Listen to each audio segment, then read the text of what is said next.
Pradėsime nuo apšilimo. Apšilimas būtinas, todėl kad per kaklą plūsta kraujas į mūsų galvą ir mūsų veidą.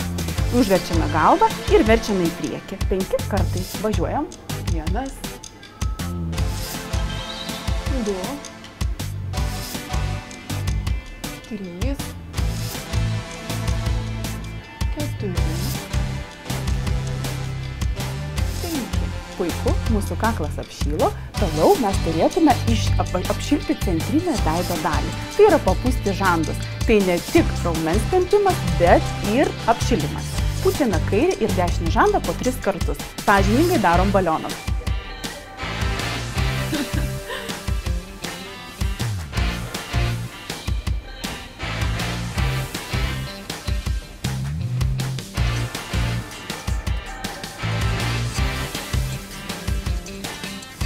Puiku. Toliau mums reikia balionus pūsti viršui ir apačioj, todėl kad mes mimiką irgi tempiame viršuje ir apačioje.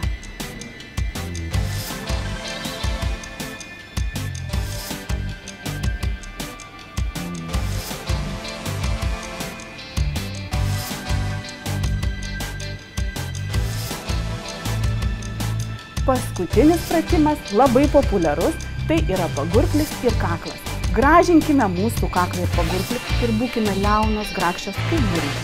Mums reikės sudėti mūsų burną į raidytę O. Nereikia mesti žandikaulio, jis neturi traškėti. Sudedame labai švelniai O. Užverčiame galvą laikant burną raidėje O.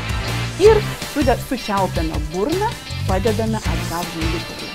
Aš parodau 1 kartą, o paskui kartu padarome 5 kartus. Važiuojam.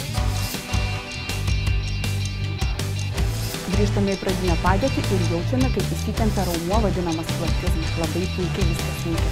Darom 5 kartus.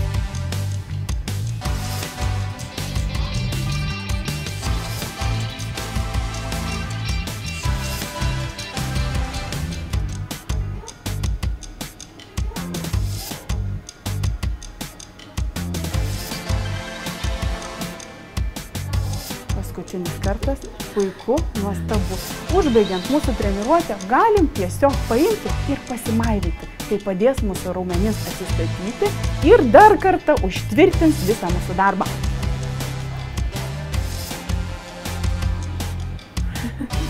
Ačiū labai. Treniruotė baigta. Būkite jaunas, gražios ir puoškite savimi pasaulį. Būkite tikros ikonos.